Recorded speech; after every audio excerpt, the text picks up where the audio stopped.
Les big news, ça continue chez Panini Comics avec des big names, puisque dans le cadre de l'annonce des 3 Deluxe annoncés hier par Panini Comics, il y en a un qui a retenu mon attention. Je vais vous annoncer évidemment bien entendu les autres. Il s'agit du Punisher War Journal par Jim Lee, mais pas que. Je vais vous expliquer.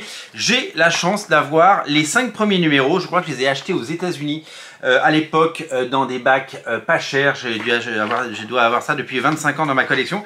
J'ai les 4 premiers, je pense avoir les 5 premiers. J'ai les 4 premiers de cette série Punisher War Journal, qui est tout simplement le premier projet chez Marvel de Monsieur Jim Lee, qui quelques années plus tard fera bien entendu les X-Men et les grandes heures des X-Men, avec non seulement la série Uncanny X-Men, puis la série X-Men, le comics le plus vendu de l'histoire, avec plus de 8 millions d'exemplaires vendus.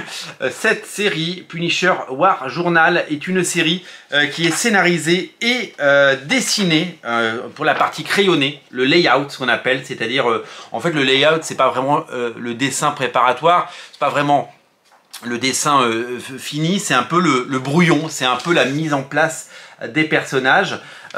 C'est vraiment un dessin assez sommaire qui est ensuite repris non pas par un encreur mais par un dessinateur, puisque c'est un tout jeune Jim Lee qui a fait ces pages. Alors évidemment on ne reconnaît pas trop Jim Lee pour le moment dans ces pages, mais je vais vous montrer, ça c'est le premier épisode, quand on arrive vers le 4e numéro, que voici, que voilou, 4e numéro de Punisher War Journal, hein, il y en a 12 au total. Là on commence à découvrir le Jim Lee qu'on va ensuite adorer, et je comprends pourquoi Marvel s'est dit à l'époque, tiens, il se passe quelque chose avec ce type. Quand on voit la progression entre le premier numéro et le 4e numéro, quand on voit qu'il est passé donc de dessinateur encreur sur des layouts de Carl Potts, et que ensuite il est devenu dessinateur, parce que dès le 4e numéro c'est lui qui fait les dessins sans les layouts, et quand on voit comment il s'en sort, on se dit que il y avait un véritable potentiel. Donc si vous voulez voir grandir et mûrir cet artiste, il va falloir évidemment aller du côté de ce Punisher War Journal en Deluxe, 12 numéros par Jim Lee et 12 numéros totalement inédits, puisque oui, c'est totalement inédit, et ça c'est quand même absolument incroyable de se dire que ce n'est jamais sorti. Quand on connaît le pouvoir de Jim Lee sur les ventes, quand on sait que ce nom peut déclencher des ventes additionnelles et créer un événement, se dire qu'il aura fallu attendre plus de 40 ans pour avoir ces épisodes, c'est totalement taré. Voilà, donc très content d'avoir ces 4 numéros. J'ai que les 4 premiers et je connais absolument pas la suite, donc je la découvrirai comme vous en Deluxe, et ce sera pour le mois d'octobre. Ça tombe bien, c'est mon anniversaire et ça fait plaisir. Ça date depuis 1988, j'avais 12 ans, rendez-vous compte, 1988. Je voulais préciser la date avec vous, et voilà qui est fait. Donc ça c'est vraiment l'événement. Il y a 2 autres Deluxe qui ont été annoncés hier à l'occasion des Big News.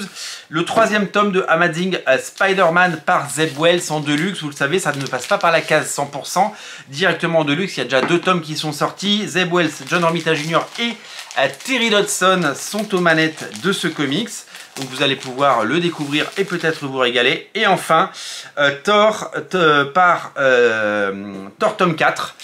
Thor tome 4 par Donny Cates, pardon, j'ai eu un petit trou, et notamment Nick Klein au dessin. 4e tome pour Thor, prévu pour le mois d'octobre. C'est 3 tomes, donc que ce soit le Punisher War Journal, que ce soit Amazing Spider-Man tome 3 ou Thor tome 4, c'est dur à dire, ça sort directement au mois d'octobre, donc des Deluxe de qualité pour des Big News qui le sont tout autant. On est gâté quand même pour ces Big News. Regardez la vignette qu'a publiée avec ce dessin de Jim Lee, avec un Jim Lee beaucoup plus... voilà, c'est pas ce Jim Lee là, c'est le Jim Lee d'il y a quelques années plus tard qui a fait une couverture du Punisher War Journal.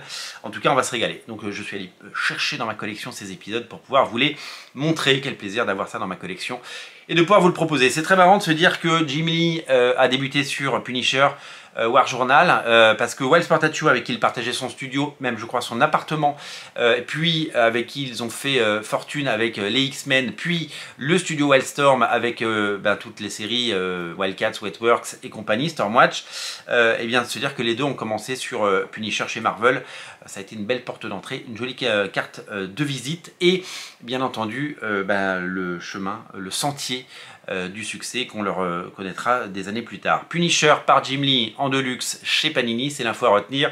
Et c'est bien entendu à partir du mois d'octobre. Pour ne rater aucune émission sur Radio Comics, il faut s'abonner. Merci pour votre fidélité, merci d'être si nombreux. On se retrouve tout à l'heure pour une autre émission consacrée, vous allez le voir, à une sortie du jour chez Urban qui devrait vous plaire. Rendez-vous à 11 h et non pas midi sur la chaîne. Salut!